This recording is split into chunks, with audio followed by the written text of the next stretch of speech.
Buenas tardes, Pablo, Marvi, Omar, ¿cómo les va? Buenas tardes, profe. Muy bien, gracias. ¿Cómo han estado? ¿Cómo les ha ido con la preparación de su problema de investigación? Buenas tardes, pues eh, algo más de acuerdos, ¿no? He estado poniéndome de acuerdo para parte colaborativa y pensando con lo de los antecedentes, ¿no? Pues como lo más grueso por ahora. Haciendo la búsqueda, muy bien. Demos un espacio aquí de unos minuticos para que ingresen más compañeros y ya les hablo del tema. Bueno, muy bien, queridos compañeros. Esta es la última sesión del curso de investigación educativa.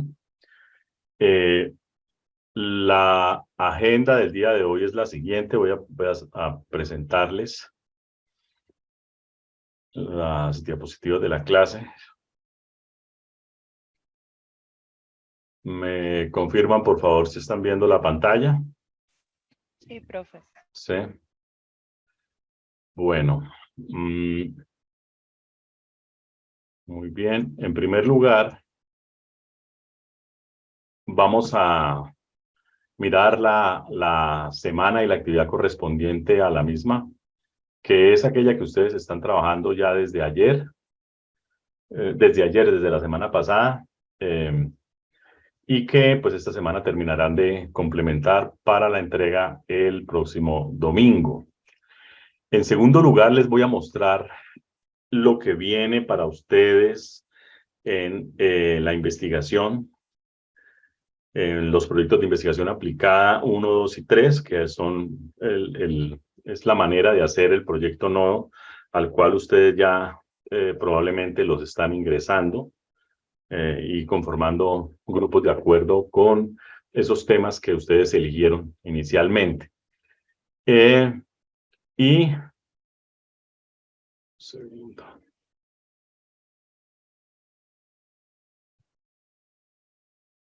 Y después les voy a mostrar les voy a socializar, les voy a mostrar el protocolo de Uniminuto, es decir, el documento que ustedes tienen que entregar al final de los proyectos de investigación aplicados 1, 2 y 3, ya en la forma práctica, en el texto, mostrándoles qué es lo que se trabaja cada uno de esos avances, en cada uno de esos PIA 1, 2 y 3. Y les voy a mostrar también, les voy a socializar los ejemplos de algunos proyectos nuevos que hemos realizado.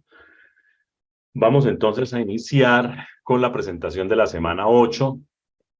Básicamente tiene que ver con que los proyectos de investigación surge inicialmente de una propuesta, de una idea. En el caso de los proyectos nuevos que ustedes están trabajando, que van a trabajar, es el tema, la pregunta problema, los objetivos, ya tiene una parte elaborada, porque ustedes se van a inscribir a unos temas que ya han sido trabajados. Me acordé esperen un segundito, que me acordé que las últimas grabaciones tienen como un problema de señal que se va, y entonces voy a continuar sin la cámara.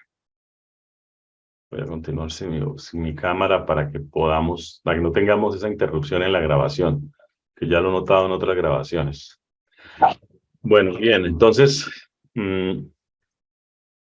les decía que estamos acá. Y vamos entonces a presentar la semana número 8 y vamos a hacer una socialización de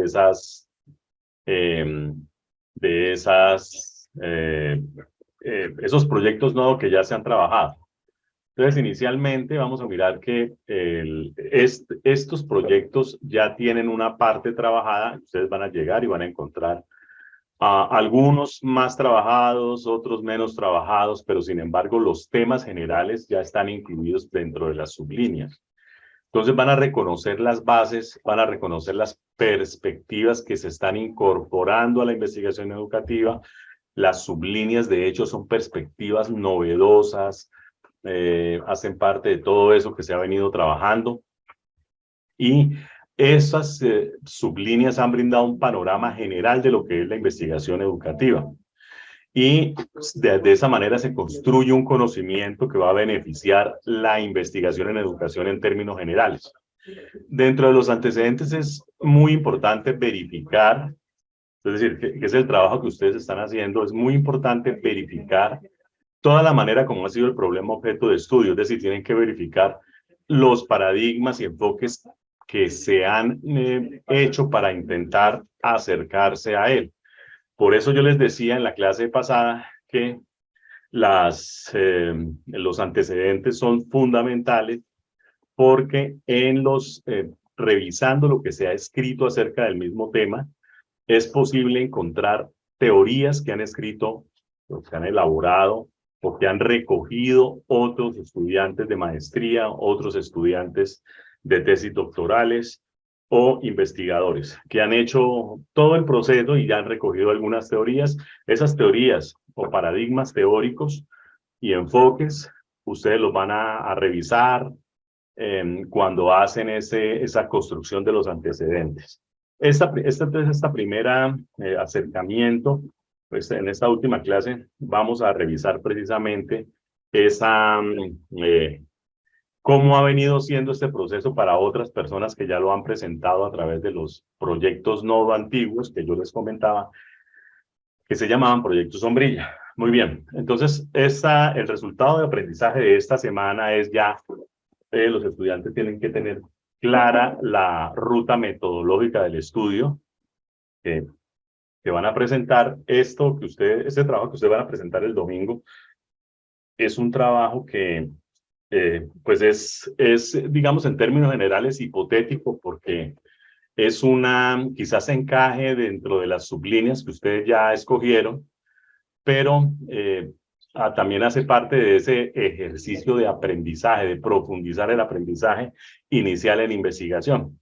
Entonces, obviamente, pues ustedes en esa búsqueda temática, en esa búsqueda de antecedentes, van a reconocer los enfoques de investigación, si se trata de cualitativo, cuantitativo o mixto.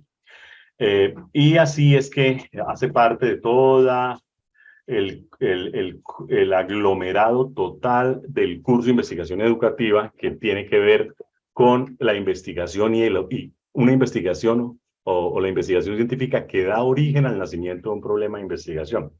Entonces, el planteamiento del problema de investigación es el tema específico que ya en esta semana y la semana pasada ustedes han venido trabajando y puliendo.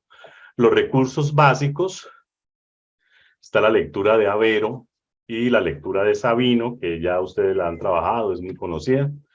Hay algunos recursos complementarios. Quisiera que viéramos un video que está también ahí en el aula, porque es un video que nos da como un punto de vista de hacia dónde va la educación. No sé, dame un segundito aquí.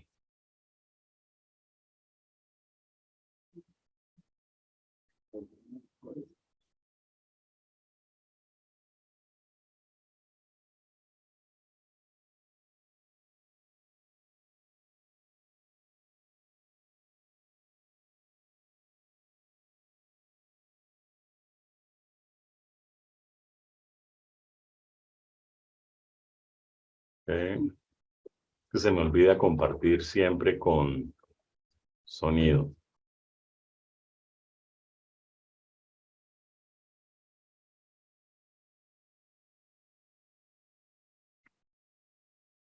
Miremos este video y ahora hablamos de él. Para muchos, vestir de toga y ponerse un birrete mientras recibe un diploma universitario es un sueño hecho realidad. Y es que implica la promesa de alcanzar un mejor futuro económico. Un grado de licenciatura en la Universidad de Georgetown, que es una de las más caras del mundo, puede llegar a costar unos $270,000. Pero según un estudio que acaba de publicar esa misma universidad, el título puede llegar a valer 11 veces su precio en ganancias. Es decir, un egresado podría ganar en promedio $3 millones a lo largo de su vida. Esto es un 84% más de lo que ganarían quienes solo se graduaron de una escuela secundaria. Pero mi invitado de hoy no piensa así. Piensa que ese tan añorado diploma es una pérdida de tiempo y de dinero, que es un fraude. Su nombre es Bryan Caplan, es un profesor muy destacado, ha dedicado su carrera a refutar ideas comúnmente aceptadas sobre temas muy diversos, desde la política hasta la familia, la inmigración y ahora la educación. Hoy está con nosotros en el estudio para hablarnos de su más reciente libro, El argumento contra la educación, así se llama. Nos cuenta por qué él opina que el mundo sería mucho mejor si hubiese menos gente soñando con ir a la universidad. Todo muy controversial, todo muy interesante. Esta es mi conversación con el profesor Bryan Caplan. Miren. Usted mantiene que la educación es un fraude. ¿Por qué? Porque gran parte de lo que se enseña a los estudiantes en la universidad les será inútil después del examen final. Hemos creado un sistema en el que exigimos un diploma universitario para trabajar como asistente, como recepcionista de hotel o como empleado en servicios de alquiler de vehículos. Son empleos que en general no requieren mucho conocimiento técnico y que casi no han cambiado en los últimos 50 años. Pero hoy día los empleadores no te toman en cuenta sin un diploma universitario. Pero todos los datos, toda la evidencia apunta que usted está equivocado, que la gente que se gradúa de universidades, que obtiene una buena educación, gana más dinero que los que no tienen educación. La razón por la cual la educación paga, aunque no sea tan útil en el mundo real, es porque es una forma de convencer a los empleadores de que vale la pena contratarnos. Es una manera de decir, soy un gran trabajador. Y puede que para los individuos esto sea una buena estrategia, pero para la sociedad no lo es. Si todos tenemos una estampa en la frente que dice soy bueno, entonces necesitaremos 2 o 3 estampas para sobresalir. Fareed Zakaria, un conocido analista y comentarista, estuvo en este programa y defendió los beneficios de una educación en humanidades, que usted parece criticar. Pero mire lo que dijo Zakaria. Take art history. Toma, por ejemplo, un grado en Historia del Arte hoy en día en una buena universidad de Estados Unidos. Los estudiantes tendrán que aprender 2, quizá 3 idiomas, desarrollar un muy buen sentido estético y aprender cómo analizar el arte visual. Muchas veces el estudiante debe viajar al extranjero para aprender a trabajar en culturas diferentes. Un grado en Historia del Arte sería una muy buena preparación para el tipo de trabajo visual, ya sea diseño gráfico o animación digital, que se hace en una empresa como Apple. ¿Qué opina usted de esto? Él comienza hablando de un grado en Historia del Arte en una buena universidad. Pero ¿cuántos grados en Historia del Arte realmente son muy buenos? ¿Qué porcentaje de los diplomados en Historia aprenden varios idiomas con fluidez? Muy pocos.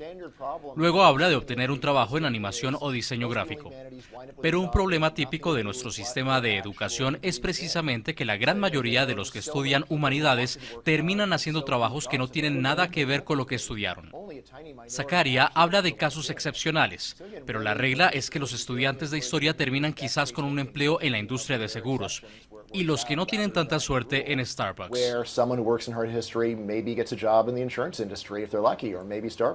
Usted dice que los países no deben imitar a Estados Unidos en cuanto a sus políticas de educación, pero Estados Unidos tiene las mejores universidades del mundo. ¿No es eso algo que los demás países deben intentar? ¿No deben tener las mejores universidades posibles? Lo que yo diría en cuanto a la educación en otros países es que no aspiren a ser como Estados Unidos, que no creen un sistema en el cual sea necesario un título universitario para poder conseguir un empleo. Eso es una mala idea y un gran desperdicio de dinero. Deberíamos enfocarnos en incrementar la producción de los países y en hacerlos atractivos para la inversión. Por otro lado, hay países en desarrollo en los que queda mucho trabajo por hacer en la etapa escolar, pues con frecuencia los profesores ni asisten a dar clases. Deberíamos enfocarnos en las matemáticas y en incrementar la alfabetización, en vez de pagarle más a los profesores y asumir que van a hacer su trabajo. Háblele, por favor, a una joven mujer de 18 años que nos está viendo en alguna parte de América Latina, que lo está oyendo y que está a punto de decidir si va a la universidad o no. Y esa persona dice, yo no quiero hacer nada que le haga daño a mi sociedad como un todo, y por lo tanto no voy a ir a la universidad. ¿Qué le diría a usted? Sí, yo diría que si quiere ser una santa, entonces que mejor empiece un negocio o adquiera habilidades más técnicas. Ir a una universidad no es una decisión por la que yo juzgaría a alguien. Incluso a mis propios hijos no les digo, hagan lo que sea mejor para Estados Unidos. Les digo, tenemos un sistema malo, pero es el que tenemos. ¿Qué podemos hacer para ganarle a este sistema y tener una mejor vida? ¿Usted le recomendaría a algún político en alguna parte del mundo que le prometa a sus votantes que si lo eligen, él va a cortar profundamente los presupuestos públicos para la educación? Creo que perdería la elección. Le diría que cortar presupuestos es lo correcto. Y luego le preguntaría si conoce una mejor manera de comunicar esa idea. Sé que lo que estoy diciendo enfurece a muchos, pero considero que es muy cierto y es mi deber hacerlo. En cuanto a vender esas ideas, eso se lo dejo a los que tienen mejores habilidades que yo para hacerlo. Los argumentos en contra de la educación. ¿Por qué el sistema educativo en Estados Unidos es una pérdida de tiempo y de dinero? Muchas gracias, profesor Campos. Muchas gracias.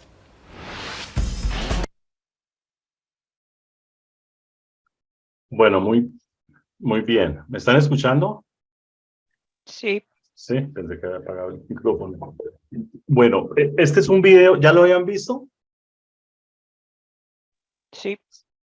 Sí, había visto ese video, Marty. Bueno, básicamente, eso es una controversia que en los últimos años se ha venido puntualizando mucho en la educación, precisamente porque el advenimiento de tanta tecnología y, bueno, estamos en medio de la gran moda de la inteligencia artificial que hace muchas cosas por nosotros, incluyendo temas educativos, ¿no?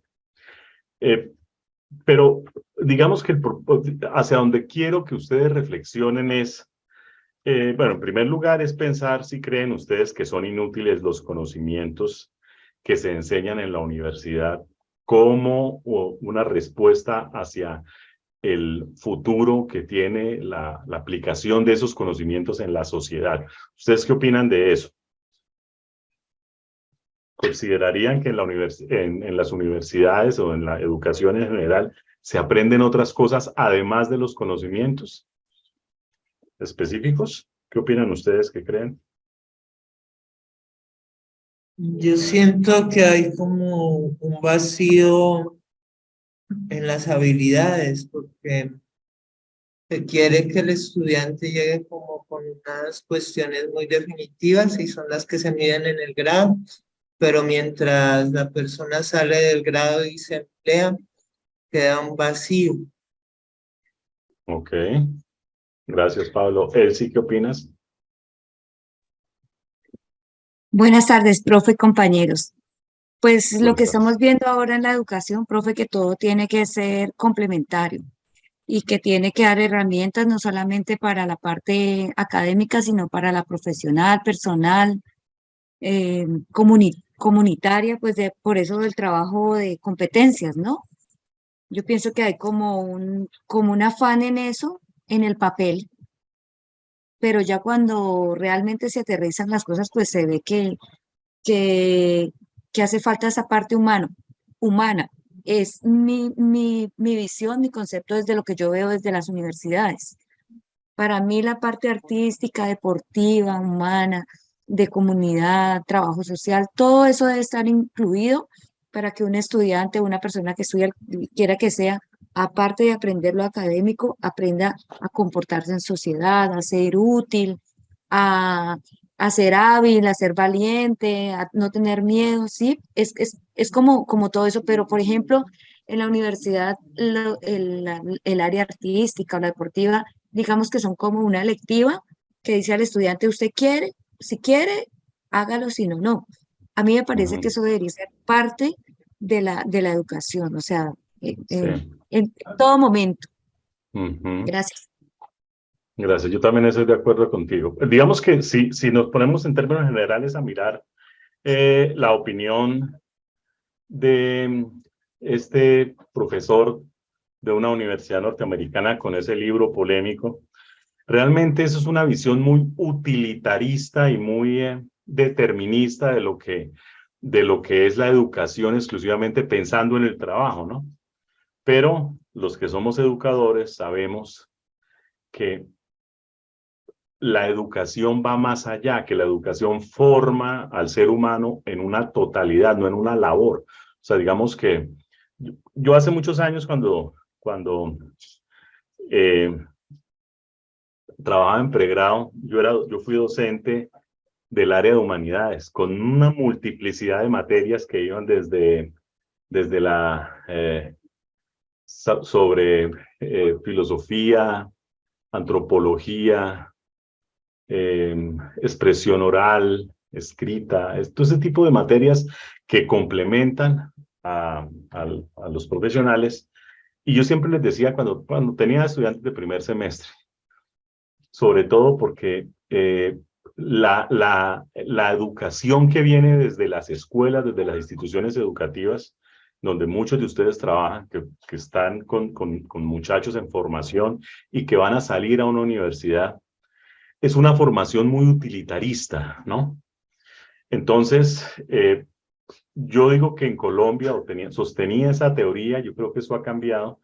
En Colombia se forman profesionales que quieren ser profesionales en el título, pero realmente quieren formarse como técnicos específicos en la práctica. Por ejemplo, un estudiante o un arquitecto que en las clases de filosofía política, por ejemplo, decía, pero a mí esto ¿para qué me sirve? ¿Sí? Eso es un punto de vista muy utilitarista, eso es que alguien se forme para no ser un ciudadano, ¿cierto? Si no se forma para ser un arquitecto, se forma para ser un odontólogo, pero no se forma para ser ciudadano. ¿Y qué significa que no se forme para ser ciudadano? Y eso solamente estoy hablando de un área del conocimiento como filosofía política. Y en fin, si miramos nosotros todo esto, encontramos que hay como una apuesta muy grande, sobre todo también por sacar las humanidades porque no son útiles. Y eso a mí me parece que pues es muy diciente de hacia dónde va o hacia dónde las políticas públicas quieren llevar la educación. Entre otras cosas, bueno, hay muchas otras cosas que se aprenden en las instituciones universitarias. Se aprende, por ejemplo, a ser empático o en el colegio, en las aulas, a cómo manejar la inteligencia emocional, cómo regular conflictos. Hay muchas cosas que se aprenden además de lo estrictamente determinista que es el conocimiento. ¿Y por qué este video está acá? En investigación. Porque esa es la siguiente pregunta que quiero hacerles. ¿Qué relación puede tener investigar en educación con la práctica profesional de las personas que se educan? Es decir, eh, investigar en educación, ¿qué tiene que ver con esa práctica final que van a tener eh, los educandos, es decir, los alumnos que van a ser ciudadanos de Colombia, pues? ¿Qué tiene que ver o cuál podría ser la relación que puede tener investigar en educación ya con esa parte práctica? ¿Quién me hace un comentario para continuar? Sony, La, no. Paulo, sí. la gente pues idolatra la investigación como la solución, como dicen, vamos a encontrar el problema, la gran solución, como la ventaja competitiva que lleva a un país a estar por encima del otro, a vender más, a producir más. Y las universidades pues quedaron con esa idea de investigar, pues que a veces tiene unas contradicciones. Yo Pues en lo que llevo de experiencia en el bachillerato básico, en la media, los veo muy alejados de la universidad. Un poco se logra unir lo que hace la universidad con la media de un bachillerato. Se vuelve como algo muy, muy lejano. Sí, Pablo, gracias. Quizás tiene que ver con esa educación de linderos disciplinares que realmente desde mi punto de vista eso ha matado mucho, mucho el propósito real de la educación. Y la investigación también se va también, yo diría, no sé, es mi pensamiento, que toda investigación tendría que tener un propósito eh, de, de unir disciplinas, ¿no? O sea, la interdisciplinariedad es muy importante porque todo unido con todo, o sea, aprender historia que tiene que ver con matemáticas, que tiene que ver con el arte, con lo visual, todo, con todo, hace que los alumnos finalmente tengan un propósito y estén capacitados para más cosas. Lo que pasa es que la educación siempre ha sido, incluso la investigación en educación también ha estado muy alinderada. Es decir, investigamos esto de aquí a aquí y esto de acá a acá, esta disciplina de acá a acá, solamente con un tipo de, bueno, con un enfoque pedagógico, pero quizás esa apertura hacia investigar en educación con temas que incluyan otras disciplinas puede ser una clave para poder entender todo esto. Yo quería dejarles esta reflexión porque ustedes están a punto de iniciar las investigaciones en educación correspondientes a temas específicos, pero también la gran pregunta es, ¿para dónde voy con esto? ¿Qué voy a hacer? Busco cuál va a ser la utilidad que va a tener realmente en la formación mía, porque ustedes van a ser magísteres, ustedes van a ser maestros de maestros. ¿Esto en qué incide en usted? ¿Y cómo usted lo proyecta a los demás? Sí, Marvi, ¿qué ibas a decir? Sí, profe, yo iba a decir que realmente lo que uno hace desde cualquier posición, digamos en este caso, estamos haciendo una maestría en educación, yo creo que eso tiene que ver con el devenir de uno como maestro, o sea, ¿para qué estoy haciendo una maestría? Porque puede ser que sea para obtener un título más, que de pronto eso me represente un aumento salarial, por decir algo. Y Sí. pues es válido, ¿no? Es un deseo personal. Pero yo creo que en aras de la educación, si estamos entendiendo la educación como un espacio donde lo que decía, hay una cantidad de disciplinas y sobre todo que en la educación estamos tratando es con seres sentipensantes, entonces no podemos pretender, digamos, armar un molde y ahí meter a todo mundo sin importar pues que le cortemos, como dice uno vulgarmente, que le mochemos, pues no, sino que por lo menos en mi caso, la investigación es porque yo quiero profundizar más, quiero transformarme más como ser humano y también poder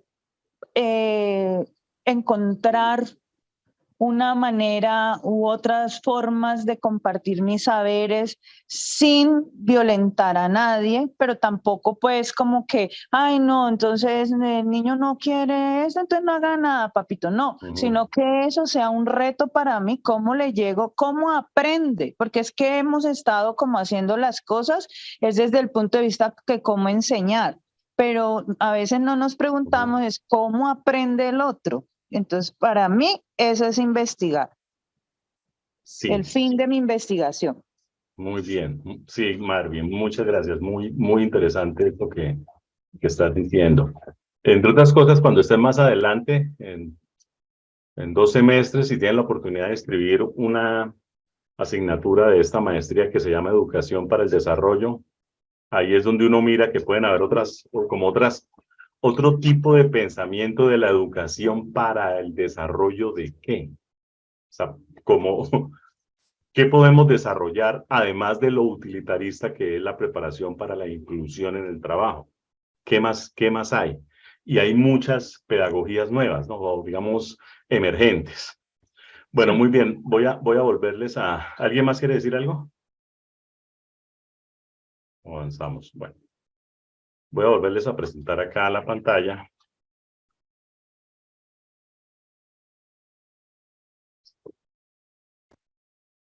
Y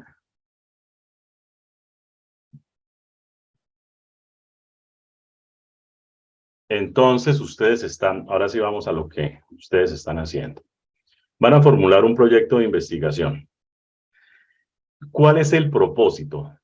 ¿Qué hay que hacer? La descripción es plantear los elementos básicos de un proyecto de investigación, a saber, tema, problema, descripción, pregunta, objetivo general, objetivos específicos y unos breves antecedentes que son también los que han estado buscando y que yo en la clase pasada les mostré, pues en términos generales, algunas maneras de hacerlos en varias bases de datos.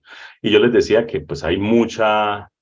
el conocimiento que uno encuentra a través de Internet es muchísimo, que uno puede acceder a mucho conocimiento. Entonces, ¿qué tienen que hacer para desarrollar esta actividad? Primero, pues hacer una lectura de los recursos, que eso siempre pues tiene que ser riguroso, incluso hay muchos más recursos. Yo solamente les he puesto en este curso, creo que 1 o 2 libros, no me acuerdo, pero pues existen sobre metodología, investigación en educación, sobre fundamentación, sobre cómo escribir, hay mucho, ¿no? Entonces, esos recursos ustedes los tienen también a través de las bases de datos y les sirven mucho para empezar a construir lo que viene. Entonces, ustedes deben hacer una propuesta que tenga un título y debe ser breve y llamativo. ¿Por qué hablamos de que el título debe ser breve y llamativo? Hace unos años se puso de moda escribir casi que el objetivo de investigación en el título. Diseño de una propuesta alternativa de no sé qué para grados de la escuela tal en el no sé qué y tal. Y eran títulos interminables, 4 renglones de título. Los títulos breves y llamativos tienen una ventaja. Algunos de ustedes ya hicieron este ejercicio acá. Algunos pusieron los títulos muy chéveres. Tiene que ver con que un título es igual o funcionaría igual que el titular de un periódico. Hace que el lector se interese. Y entonces, por eso es que los títulos ahora deben ser mejor pensados porque debe tener una relación con el tema central del proyecto. Si uno al leer el título dice, ya sé para dónde puede ir esto. Bueno, tema. El tema de investigación es la propuesta general de lo que se quiere investigar. Entonces, puede ser el seleccionado por uno de los miembros del equipo en la semana 6. ¿Se acuerdan que en la semana 6 ustedes miraron temas de investigación y hay que describirlo brevemente en un párrafo? Tercero, planteamiento del problema y pregunta de investigación. Entonces, hay que identificar una problemática relacionada con ese tema. Yo les he explicado ya que las situaciones problemáticas son esas cosas que nosotros vemos que queremos resolver, que existe una falencia o queremos encontrar nuevas cosas porque hay algo que nos llama la atención, que queremos resolver. Entonces, esa situación problemática yo la identifico y entonces a partir de esa identificación que se relaciona con el tema general, o sea, el tema general tiene una relación directa con la situación problemática, que se traduce finalmente en preguntas de investigación. De esa problemática que se relaciona con el tema, se pueden rastrear y recopilar datos cuantitativos o cualitativos, o cuantitativos y cualitativos, para poder despejar o resolver la situación problemática. Entonces, hay que investigar en fuentes primarias y secundarias. Las fuentes primarias son las fuentes originales.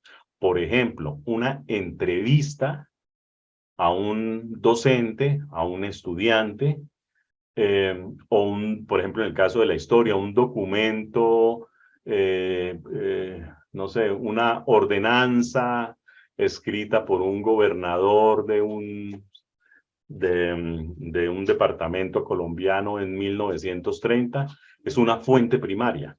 Son documentos originales y las personas son originales. Es decir, cuando nosotros hacemos una entrevista, eso es una fuente primaria. ¿Y cuáles son las fuentes secundarias? Las fuentes secundarias son lo que otras personas escriben sobre el tema. Es decir, todo lo que se refiere a la búsqueda de antecedentes que están en repositorios, en bases de datos y que se refieren a los estados del arte, son fuentes secundarias. El trabajo dice que hay que escribir 2 o 3 párrafos con respecto a la identificación de esa problemática relacionada. Posteriormente,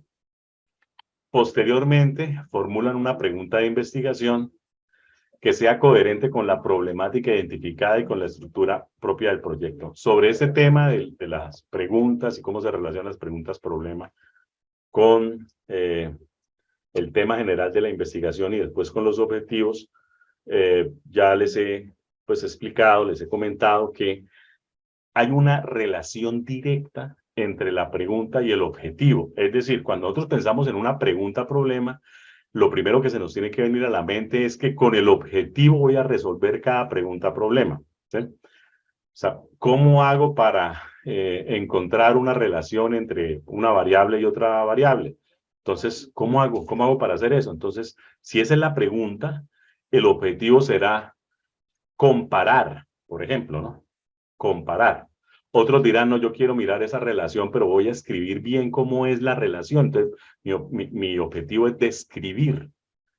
Entonces, hay una relación directa entre la pregunta de investigación y los objetivos generales y específicos. Es decir, más o menos la cosa es así. Hacen una pregunta-problema general y esa pregunta-problema general se resuelve con un objetivo general. Y las preguntas-problemas específicas se resuelven con los objetivos específicos. En cuarto lugar, van a mirar antecedentes. Revisan estudios, investigaciones, buscan trabajos anteriores al tema del proyecto que articulen, es decir, que converjan de una manera muy sólida la postura epistemológica y conceptual de la investigación. Lo epistemológico, pues nos referimos aquí a lo teórico-conceptual, ¿no? Esas cosas que se relacionan de una manera muy sólida con lo mío. Yo les he explicado a ustedes que uno no busca antecedentes de cosas que no se relacionen con el tema que yo voy a investigar. Y todos, digamos que cuando uno establece un proyecto de investigación, todo está relacionado. En quinto lugar, tienen que tener cuidado con las referencias. Este documento tiene que ser muy estricto con la citación, las referencias según las normas APA, igualmente la presentación de los trabajos.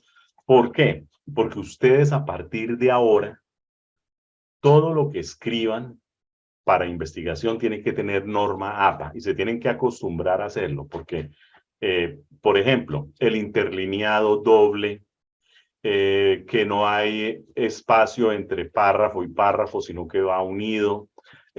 Por ejemplo, que tiene sangría francesa, el primer párrafo después de un título o intertítulo, que tiene, bueno, la norma de entre paréntesis poner una cita, nombre, apellido, si es, perdón, apellido, la coma, el año de la publicación, se cierra el paréntesis y cada una de las citas debe ir referenciada. Entonces ustedes tienen que mirar el manual de normas APA que generalmente están los recursos del aula, de todas las aulas están el manual de norma APA.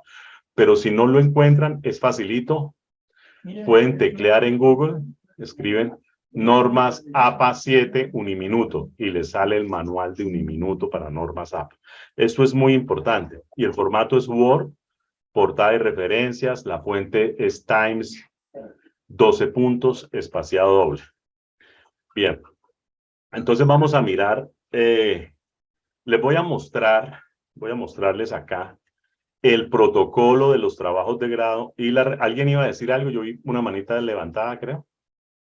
Sí, mi profe.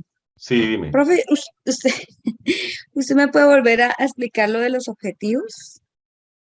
Una pregunta de los objetivos. Sí, miren. Gracias. Tengo por aquí una... No tengo aquí una relación de los objetivos. Bueno, miren. Es más o menos así. Cuando uno arma un problema de investigación, uno lo primero que hace es pensar que existe una situación problemática que hay que resolver. ¿Sí? Pues ¿sabe cómo lo voy a hacer? Lo voy a hacer mostrándole el formato del informe ejecutivo de investigación. Claro, es más sencillo, pero digamos que siempre tiene que existir una relación entre las preguntas problema. O sea, cuando yo escribo un problema de investigación, encuentro que existen cosas que quiero resolver, que quiero profundizar, que quiero despejar. Pero para poderlas escribir de manera clara, todos esos interrogantes o deseos que yo tengo, los transcribo a través de una pregunta problema. Las preguntas problemas, siempre cuando uno termina de escribir un problema de investigación, hace una pregunta problema general. Es la pregunta general para todo. Y a partir de esa pregunta general, por ejemplo, si en la pregunta general hay 3 o 4 variables, o 3 o 4 aspectos que yo quiero, que es lo que me llama a mí la atención, a partir de esa pregunta problema general, yo escribo 3 preguntas problema específicas. Y cada una de esas se relaciona. Es decir, la pregunta problema general se resuelve con un objetivo de investigación general. Los objetivos son maneras explícitas, por eso es que se escriben en verbos en infinitivo, para resolver las preguntas. ¿Cómo voy a resolver esta pregunta? Con un verbo en infinitivo, con una acción específica. Por ejemplo, si es describir, si es comparar, ¿cómo voy yo a responder la pregunta? Igualmente, entonces, los objetivos específicos lo que hacen es precisar de manera específica cada una de las cosas que yo quiero hacer. Cuando uno pone objetivos específicos, uno lo que quiere decir realmente es que le establece a la investigación un lindero, un límite. Yo voy desde acá hasta acá. A veces, por ejemplo, en las investigaciones históricas, las preguntas problema, que se resuelven a través de un objetivo general, lo que hacen es establecer, por ejemplo, límites temporales, ¿sí? Yo voy a investigar algo que ha sucedido en una escuela o en las escuelas del departamento tal entre los años 1960 y 1980 y establezco un marco temporal. ¿Y por qué yo establezco ese marco temporal, por ejemplo, en un objetivo de investigación? ¿Por qué? Porque a mí no me interesa escribir nada que vaya antes del 60 ni después de 1980.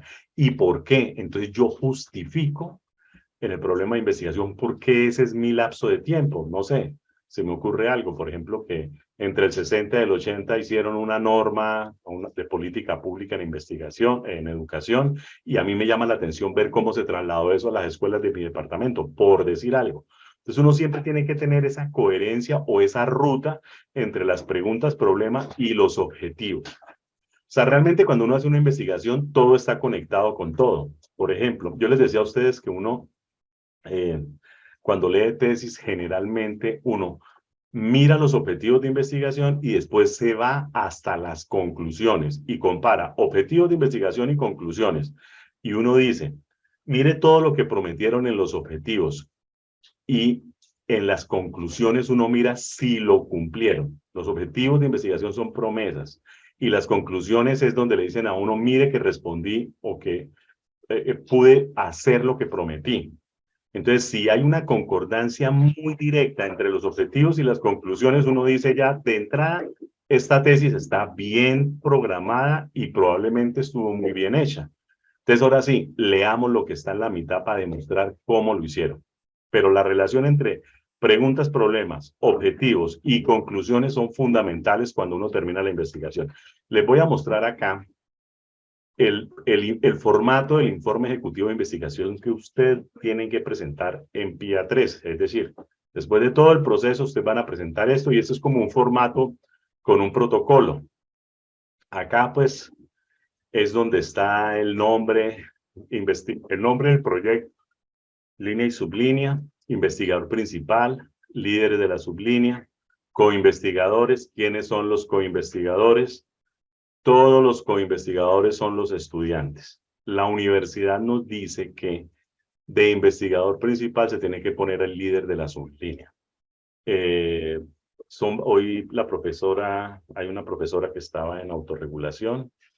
Vi que ya no está ella, sino otro profesor, pero ustedes les indicarán quiénes son los líderes. Coinvestigadores, ustedes, los estudiantes. Tiempo de ejecución. Bueno, esto ha cambiado un poco porque ahora es menos tiempo. Lugar de ejecución. Por ejemplo, esos proyectos no son en todo Colombia. Se les busca, por eso son proyectos que hacen 15 estudiantes en promedio, entre 12, 15, 18, porque lo que se busca es que el lugar de ejecución es toda Colombia. Financiación, esto no aplica. Productos de investigación, ustedes lo van a hacer en PIA 3, ya les muestro. Tienen que escribir o escribir un artículo de investigación o hacer una ponencia y eso hace parte de la calificación de producto de investigación aplicada 3. Introducción. Si ustedes se fijan, mire, aquí dice, este apartado debe contener una explicación sintética sobre el problema que se estudió, cómo se realizó el estudio, cuáles fueron los principales hallazgos y cuál es la relevancia del estudio para la educación. Se debe escribir en varios párrafos en secuencia lógica y cronológica de los capítulos y la investigación y tiene apenas una página. Y mire que el formato está muy explícito, ¿no? Aquí le recuerdan, a partir de ese momento se va a aplicar sangría de 1.27 al inicio del párrafo, sangría francesa que llama, creo que es este. Interlínea de 2 puntos, Times New Roman, 12 puntos, no espaciado entre párrafo y párrafo. Esto es muy importante, porque uno lo encuentra siempre en todos los trabajos y uno cuando lee sí que tiene líos con esto. Si bien se prefiere la narración en tercera persona, es decir, se realizaron las encuestas, se encontró, se halló, se publicaron los resultados, los parámetros que se establecieron fueron los siguientes, etcétera. Las normas APA también aprueban el uso de primera persona. Es decir, el investigador encontró, o sea, yo, en primera persona, singular, pero esto es para un solo autor. Entonces, esta norma no aplica para los proyectos no, porque ustedes no son un solo autor, ¿sí? Para 2 o más autores, tiene que hacerse en tercera persona. Esto es muy importante, pareciera que no, pero en casi todas las tesis uno encuentra muchos errores de concordancia nominal. Es decir, cuando el narrador está escribiendo, a veces mezcla los tiempos y a veces mezcla, pues por ejemplo, las conjugaciones verbales, pasado, futuro, ese tipo de cosas. Y entonces el estilo de la narración de una tesis tiene que ser pues muy académico, pero también tiene que ser muy sencillo, ¿sí? Digamos que en este tipo de trabajos, como son académicos argumentativos, no tiene cabida la exploración de recursos literarios, no porque se sale del esquema que debe tener un informe ejecutivo de una investigación. Marco general de la investigación. Hay un máximo de 2.000 palabras, ¿sí? ¿Qué tiene el marco general de la investigación? Contexto general de la problemática, antecedentes de la investigación, este es el estado del arte. El contexto de la investigación es el lugar donde se realizó, cuál es el contexto general, es como un marco en donde se pone todo el tema y cuál es el contexto, porque es importante el contexto. Antecedentes, entonces, se explique el origen de la problemática que se plantea a través de estudios empíricos recientes. La universidad dice que deben ser recientes. Esas investigaciones ya se han realizado y tienen una relación histórica con el tema de investigación actual. Quiere decir que hay una relación directa entre uno y otro. Los antecedentes de la investigación se presentan desde referentes, esto también es importante, locales, regionales, nacionales e internacionales, porque enriquecen la idea de la investigación. Entonces, generalmente se trabajan, ahora les voy a mostrar ya en la práctica, cuántos locales, cuántos regionales, cuántos nacionales. Y a partir de ahí se construye la revisión de la literatura para identificar algunas cosas en la literatura que yo ya les dije en la clase pasada. El objetivo de investigación, las teorías o los conceptos que utilizaron, la metodología que aplicaron, incluyendo instrumentos analizados, análisis, conclusiones. ¿Esto por qué es importante? Porque ustedes tienen que revisar y proponer y se van a encontrar que existen metodologías que son afines a lo que ustedes van a hacer, ¿no? Generalmente, tipo de investigaciones mixtas en educación, pues aplican qué tipo, por ejemplo, si es cuantitativa, que hay una encuesta muy sencilla, o muy sencilla, no, hay formulario que se utiliza mucho, que es tipo Likert, que tiene 5 escalas valorativas, y entonces se pueden hacer formularios o cuestionarios y a partir de ahí graficar, y bueno, yo ahora les muestro. Otra es la descripción y formulación del problema. Esta parte del problema de investigación, mire lo que dice el protocolo que tiene la universidad. Se debe describir de manera objetiva la realidad del problema de investigación, sus características principales y las relaciones con el contexto poblacional. Se debe problematizar y expresar la situación identificada y expresar con claridad a fin de que marque un punto de partida en una ruta investigativa. Ojo, cuando ustedes describen un problema de investigación, como estamos entrando en términos académicos o argumentativos, uno en un problema de investigación no dice cosas que no puede probar. O sea, es decir, un problema de investigación siempre les va a quedar mal cuando ustedes dicen, por ejemplo, en Colombia es bien sabido que los hombres son muy machistas y golpean a las mujeres. Pues digamos que eso es una verdad de opinión, o digamos que es una realidad que sale en un periódico. Pero si usted va a hacer una afirmación de ese tipo, tiene que demostrarlo o con alguna cifra. Y esa cifra tiene que ser sacada de algún lado y tiene que ser citado. O sea, es decir, cuando uno formula un problema de investigación, no puede, por decirlo más claramente, uno no puede hablar carreta. Uno tiene que, lo que uno dice, argumentarlo específicamente. Por eso es que se trata de construir conocimiento a partir de cosas ya construidas. Acuérdense que la ciencia es sistemática y acumulativa.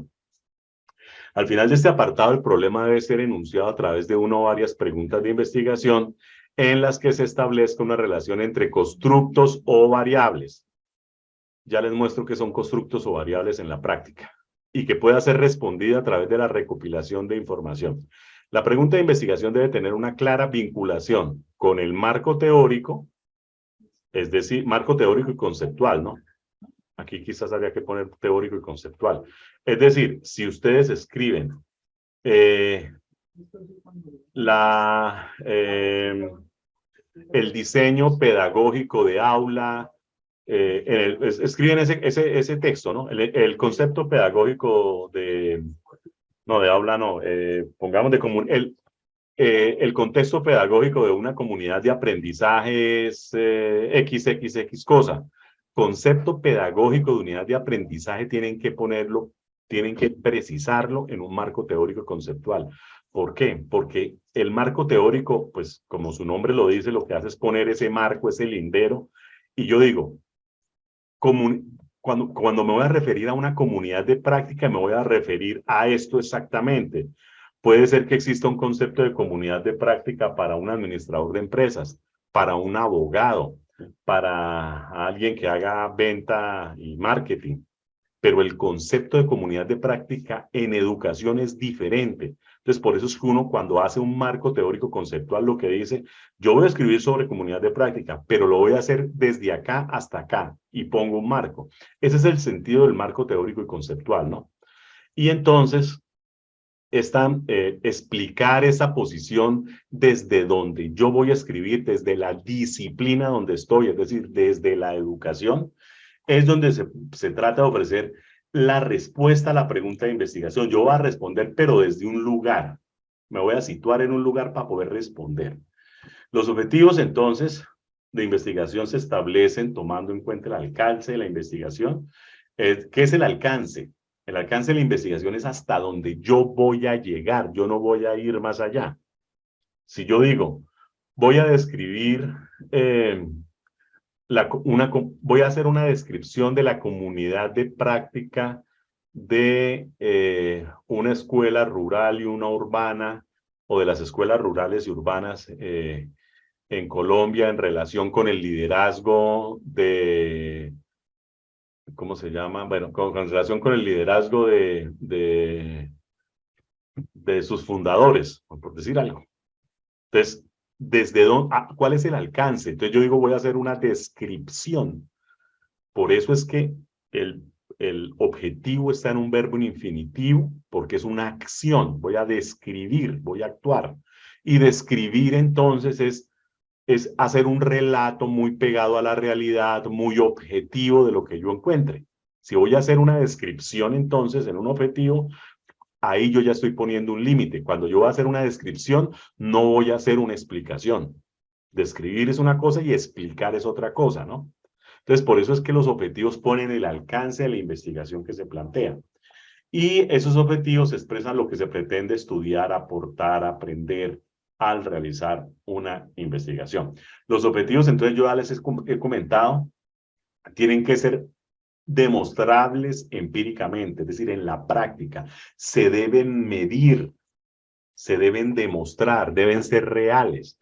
Yo les decía a ustedes que hace muchos años la gente tenía como sobre todo desde el positivismo más recalcitrante, se tenía el pensamiento que hacer investigación cualitativa, es decir, interpretar a los sujetos, porque básicamente es lo que hace la investigación cualitativa, hacer interpretaciones de los seres humanos, que eso eran habladurías, que eso no se podía hacer porque no era medible y no era realista. Ahora sabemos que sí lo es, se puede hacer de muchas cosas y depende también mucho de la habilidad del investigador para poder demostrarlo, para poder decir, mire, yo hice estas categorías y las hice en una matriz de categorías y a partir de ahí saqué estas conclusiones.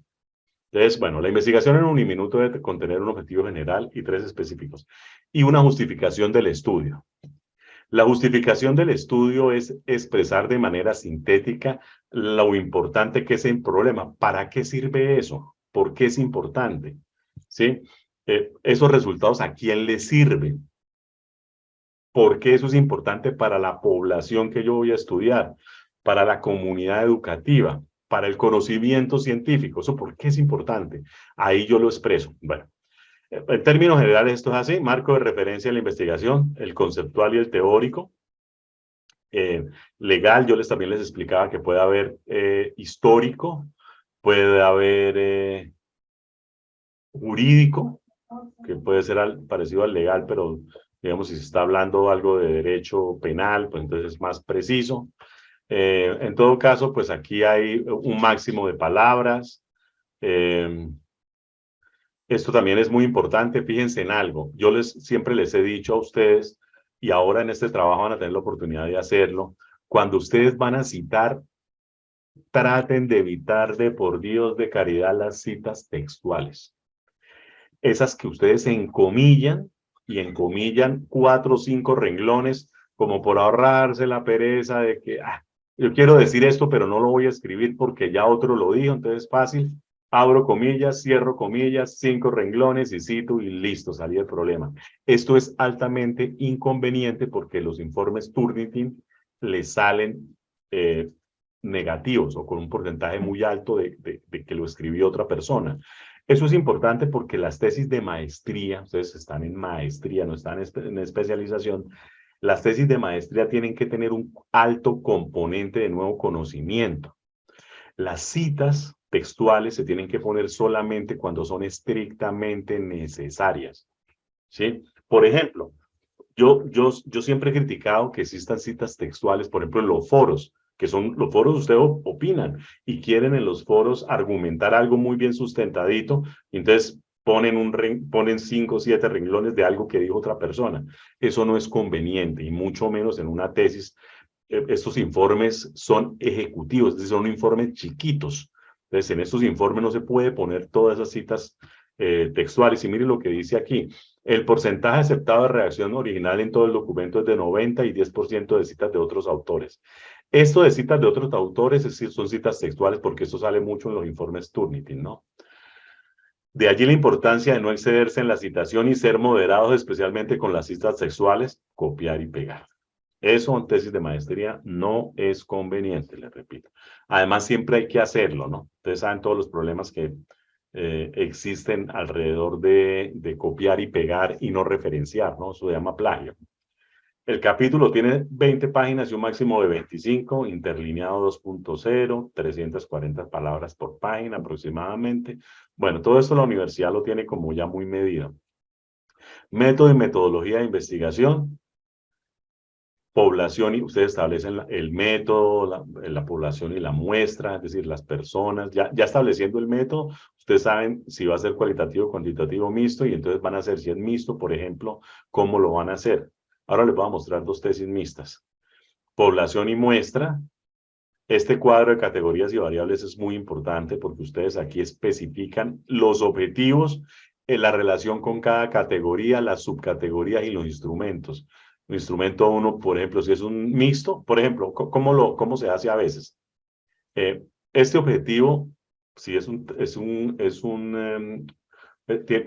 está bajo el enfoque y la metodología mixta, este objetivo va a ser cualitativo. Entonces, el instrumento 1 será entrevista 1 y el instrumento 2 debe ser una observación participante, por ejemplo. El objetivo 2, que será cuantitativo, entonces los instrumentos 1 será una encuesta, por ejemplo, y el instrumento 2 será un formulario, por decir algo. Es decir, este objetivo, los instrumentos deben corresponder con los objetivos. Mal, muy mal que, por ejemplo, alguien diga que mi objetivo es hacer una interpretación de algo y mi instrumento sea una encuesta y no una entrevista. ¿Por qué? Porque uno dice, pues no está utilizando el instrumento adecuado. Todo esto ustedes lo van a ver en esta parte es en PIA 2. Procesos, instrumentos y técnicas. Estos procesos de validez también es algo que pide la universidad y es que cuando ustedes elaboren ya toda la batería para recoger información, todos los instrumentos, esto tiene que evaluarlo un experto. No estoy seguro si ahora hoy será uno solo o casi siempre son 2. Entonces, ustedes tienen que buscar un profesor amigo que sea magíster, que les valide y diga, oye, están haciendo bien esto. Los instrumentos pueden ser validados. ¿Sí? Elaborar un cronograma, pero esto es parte, sí, ya es como sencillo, esto es como se llama burocracia. Análisis y resultados. Y esta parte es la parte más importante que tiene que, o es una de las partes más importantes donde ustedes muestran lo que hallaron y discuten con lo que hallaron. Y finalmente presentan las conclusiones. Digamos que en términos generales, bueno, y estas son las referencias. En términos generales, este formato está hecho para que no exceda las 80 hojas, si ustedes se fijan. Los anexos, antes se ponían anexos, ahora los anexos que son necesarios, en los anexos es donde uno demuestra que efectivamente hizo el trabajo, los anexos a la encuesta, a los resultados estadísticos de una encuesta, los anexos a las matrices de categorías desde donde hice la interpretación. Todo eso se pone en la nube y acá se ponen solamente los enlaces o links que llaman. Y entonces, este es básicamente el informe ejecutivo. Les voy a mostrar 2. Primero les voy a mostrar, yo ya se los había mostrado, digamos, como en unas diapositivas, pero se los voy a mostrar cómo son en la práctica. Por ejemplo, historias de vida de maestros colombianos en tiempos de pandemia, que fue un solo proyecto en que participaron 3 NRCs. ¿Sí? En esta tabla de contenido les voy a mostrar en colorcitos qué es lo que ustedes ven cada uno de los PIA, es decir, de los NRCs, que van a empezar, que se llaman Proyecto de Investigación Aplicada 1, Proyecto de Investigación Aplicada 2 y Proyecto de Investigación Aplicada 3. Proyecto de Investigación Aplicada 1 o PIA 1, que está acá en amarillo, van a ser el marco general de la investigación. Los contextos, los antecedentes, los estudios, y esos estudios tienen, nosotros pues en esta investigación hicimos, ya les mostré también, informes técnicos, evidencias nacionales e internacionales, se formula el problema, se hacen los objetivos, bueno, no, ustedes en este proyecto no van a partir con los objetivos, ya solamente se van a arreglar y se va a terminar de armar o se va a precisar muy bien el problema.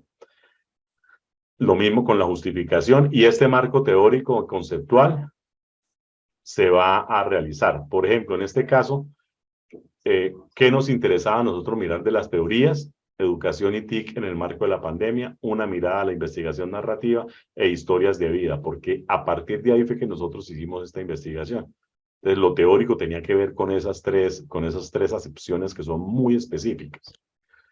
Dice, bueno, esto en amarillo ustedes lo ven en PIA 1, es decir, en Proyecto de Investigación Aplicada 1, que es la materia de investigación que ustedes van a ver en el siguiente semestre. Esto que está en este color que es como un celeste, diseño metodológico, enfoque, alcance, tipo de investigación. PIA 2 es el más difícil, o bueno, no es difícil, sino que tiene mucho trabajo. El primero también, pero el primero es más de búsqueda y escritura. Por eso es que todo el aprendizaje que ustedes hagan, o sea, es decir, como esta maestría es en profundización, todo el aprendizaje que ustedes van a hacer de investigación es en la práctica y muy profundo, porque en esta primera parte van a escribir, a buscar y escribir, en esta segunda parte, que es en PIA 2, Proyecto de Investigación Aplicados, lo que van a hacer es hacer el diseño metodológico, con qué enfoque, el tipo de investigación que van a hacer, la población y la muestra, los instrumentos, y van a reportar los hallazgos. Aquí está, todo lo que se halló. Y en este último apartado de esta tesis están conclusiones y recomendaciones.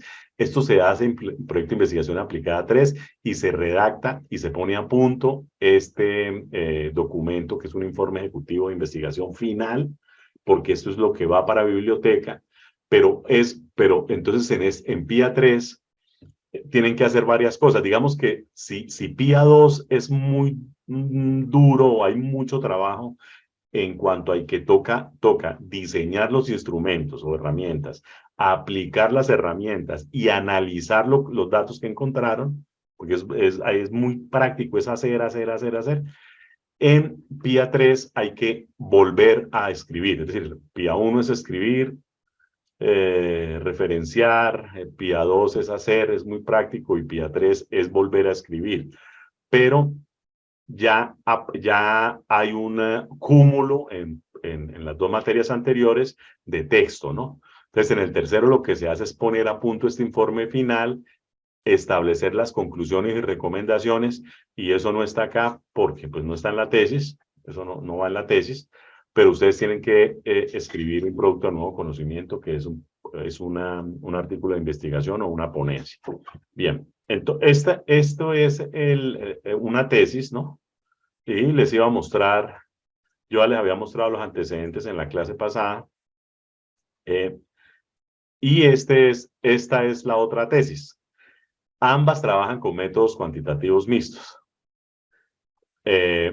Pero esta primera que les mostré, esta historia de maestros en tiempos de pandemia, historias de vida de maestros de pandemia, trabaja con un método mixto, pero es más cualitativo, porque el método mixto se utilizó solamente en el primer objetivo de investigación para hacer una caracterización sencilla de quiénes eran los maestros, a través de un cuestionario, la edad del maestro, la cantidad, por ejemplo, de aparatos que tenía en su casa en el tiempo de la pandemia, la conectividad, a qué velocidad se conectaba, porque esos datos cuantitativos nos interesaban para establecer perfiles. Como es historias de vida, los otros dos objetivos de investigación, que se los voy a mostrar acá, se trabajaron, los objetivos específicos se trabajaron bajo métodos cualitativos. Objetivos. El general fue reconocer las transformaciones, aprendizajes y retos más significativos que dejó la pandemia en las prácticas educativas docentes a partir de sus narrativas. Los específicos. Caracterizar el contexto social en que se desenvuelve el docente y su relación con el proceso educativo. Describir caracterizar el contexto social en que se desenvuelve el docente y su relación con el proceso educativo. Entonces, esta caracterización se hizo a través de un método, de un formulario o una encuesta en línea, a través de Google Sheets. Describir analíticamente las prácticas y estrategias educativas empleadas por los docentes en el marco de la pandemia e identificar los aprendizajes, transformaciones y retos construidos en el marco de la pandemia. Nosotros no lo pusimos Profe. aquí. Dime. Profe, ¿cuál es la Hola. pregunta de investigación de este trabajo, profe? La pregunta de investigación Eso. está acá.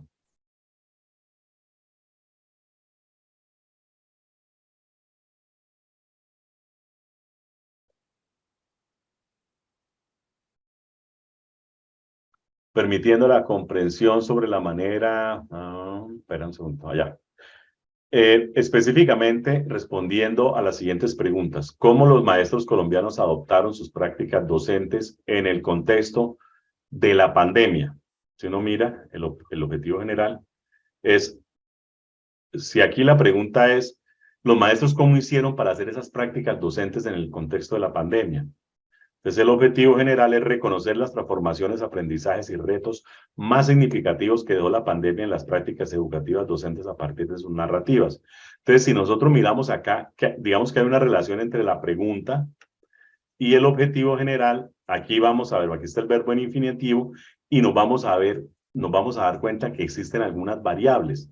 Transformaciones, aprendizajes y retos son 3 variables y nosotros las buscamos en las historias de vida. ¿Qué lo transformó? ¿Qué aprendió y cuál fue el reto que usted tuvo durante todo este proceso de la pandemia? ¿En dónde? En las prácticas educativas docentes. ¿Y cómo? A partir de las narrativas, es decir, las propias narrativas de los profesores. Por eso nosotros también en esta investigación, bueno, nosotros no, los estudiantes, los que nosotros dirigimos, desarrollaron esta construcción teórico-conceptual de qué es una narrativa y cómo la narrativa sirve para resignificar la práctica docente en el desarrollo de esta investigación. Pero ven, te muestro la otra investigación para que mires la relación. Esta Profe, es ¿y el mucho más planteamiento del específica. problema? De esta. Está aquí, mira, si ves que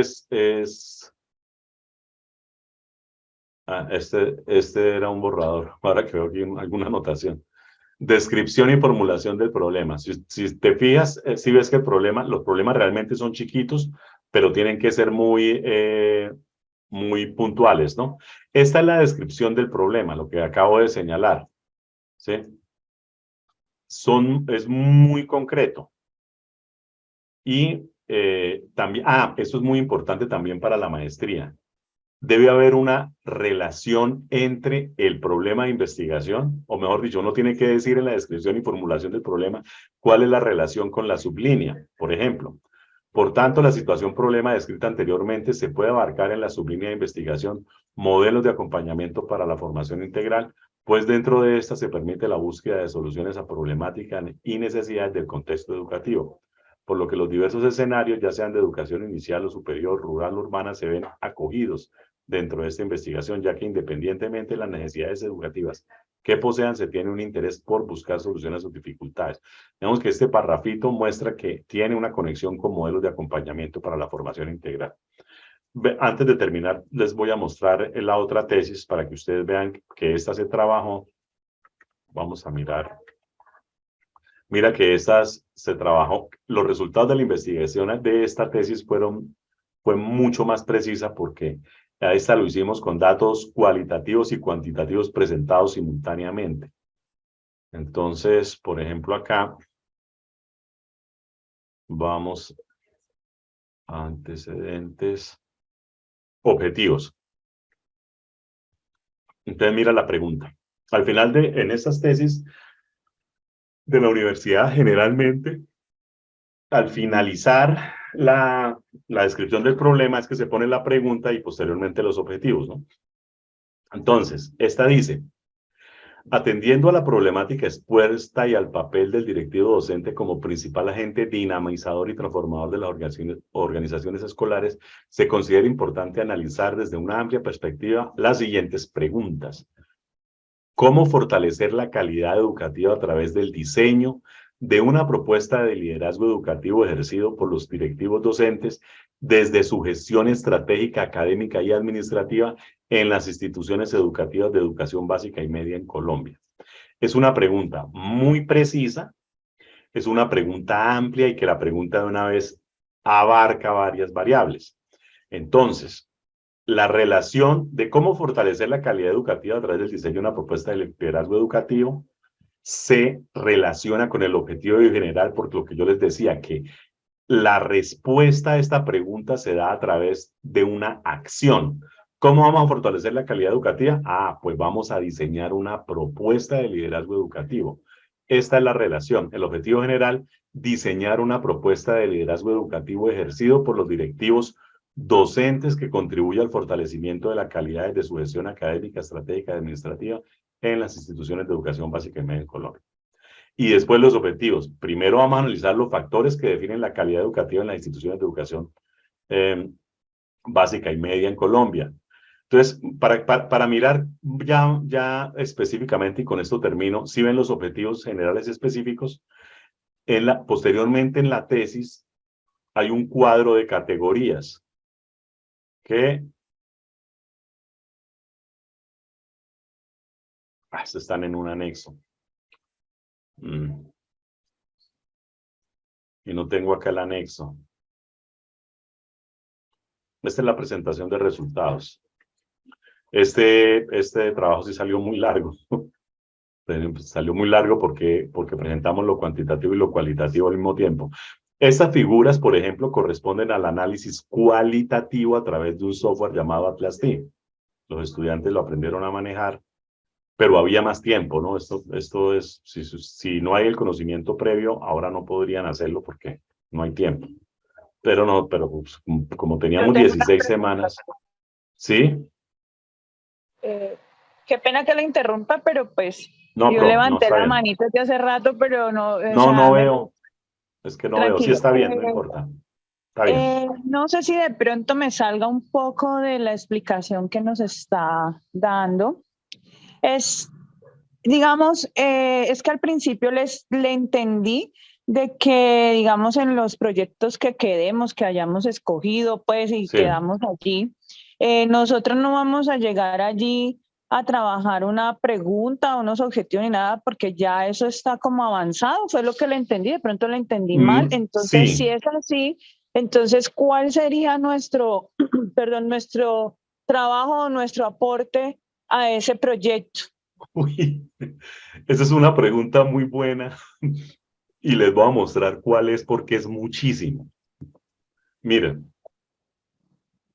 les voy a mostrar otra vez acá el inicio del proyecto, un inicio de un proyecto, lo que está acá. Lo que yo les señale es algo que ya van a llegar, o bueno, no todos los profesores, lo que pasa es que si el profesor que no llegue con esto ya hecho, va a verse las agatas o va a tener que exigirles mucho para poder avanzar, porque el tiempo es muy limitado. Pero básicamente es esto. Cuando ustedes se inscriben en una sublínea y en los temas de esa sublínea que van a escoger, van a encontrar esto. Generalmente el objetivo general y los objetivos específicos. Esto lo van a encontrar. ¿Por qué? Porque ya algo se pensó y van a encontrar una descripción muy breve y una pregunta problema también que tiene que ser desarrollada. Es decir, como ustedes se van a inscribir en un proyecto nodo, es decir, en un proyecto que la universidad les dice, mire, lo que la universidad quiere es que ustedes puedan desarrollar una investigación y tenemos todo este número de temas ya hechos, o hechos no, planteados. cuando ustedes arranquen proyecto de investigación aplicada 1, van a encontrar que ya como ya la sublínea y el tema está planteado, ustedes van a encontrar todo esto. Formulación, bueno, todo esto tampoco es que sea mucho, ¿no? Pero lo que se quiere es que ya exista una precisión para arrancar. ¿Y qué tienen que hacer? Pues el resto. O sea, es decir, hacerle el marco general de la investigación, contextos, antecedentes, estudios recientes. Esta parte es fundamental y también el marco teórico, justificar con respecto a la pregunta problema. Esto también va a estar de pronto muy leve, una justificación muy leve. Lo ideal también que sería para que, digamos, para que avancen más rápidamente, es que estos objetivos general y específico ya tengan unas categorías. Bueno, realmente sí las tienen. Si uno se pone a mirar un objetivo general y específico, ahí uno encuentra las categorías, pero habría que ponerlas en una tablita para poder empezar a trabajar. En proyecto de investigación aplicada 1, ustedes van a tener que hacer bastante búsqueda, antecedentes, lo teórico conceptual y escribir. O sea, y digamos que si ustedes miran todo lo que hay en la tesis, todo esto que está en colores, lo único que van a tener alguito adelantado es lo que tiene que ver con el tema y la sublínea, que se traduce en objetivos, general específico, algo de la formulación del problema de investigación, es decir, que termina en una pregunta-problema. Es muy probable que encuentren ya eso. Bueno, eso también es lo ideal, ¿no? Para que puedan arrancar y avanzar. Porque si no, yo les aseguro que si uno, mire, yo les aseguro una cosa. Cuando yo tuve los proyectos de investigación aplicada 1 bajo proyectos sombrilla, que yo ya había planteado el tema y ya había planteado los objetivos más o menos, pues tenía un tema. Cuando los alumnos llegaron, empezamos a reformular los objetivos y salieron cosas, pues, para ponerse de acuerdo. Y eso que era, en esa época, para ese proyecto de investigación éramos 6 nada más. Ponerse de acuerdo y volver a precisar objetivos nos demoramos más o menos unas 2 semanas. Que son 2 semanas, o sea, si uno mira, en 16 semanas que tenemos para entregar todo, 2 semanas de pronto no son mucho, pero si nosotros miramos que ustedes tienen que hacer esta primera parte en 8 semanas, 2 semanas son mucho. Entonces, por eso es que es mejor arrancar con esto ya hecho. ¿Sí me dice entender? Sí, profe, muchas gracias. Bueno, ya Profe, dime. profe, usted nos puede hacer un favor. Sí, señora. ¿Cómo se entra a la biblioteca de la Uniminuto que yo no he podido, profe? Ah, venga, eso es muy fácil. Eso solamente está en Google. No más ustedes lo ponen en Google y les sale. Miren. Voy a hacerlo.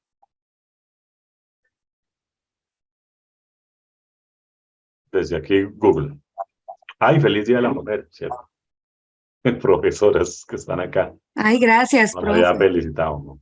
Muy merecido todos los homenajes. Siempre deberían haber más días de la mujer, por ahí unos 4. Bueno, Profe, son todos los días, profe. sí, es cierto, pero con regalos y todo eso que sean más. Bueno, entonces Ay, profe, ustedes, pero no ha llegado ni el primer regalo. ¿no? Eso también Solo sucede. trabajo. Solo puro trabajo. Bueno, no, los niños en los colegios les llevan su manzanita y sus cosas, ¿no? Mire, biblioteca Uniminuto. En Google, así. Y ahí le sale Home Biblioteca Uniminuto. Obviamente, pues, yo estoy... Cifras. Sí, obviamente yo estoy, pues, como yo la utilizo, pues yo ya estoy eh, ingreso con mi usuario y contraseña, ¿no? Sí. Entonces yo escribo por acá algo, por ejemplo, aquí tengo cosas que he buscado. El origen del hombre, no sé para qué busqué esto, pero démosle buscar.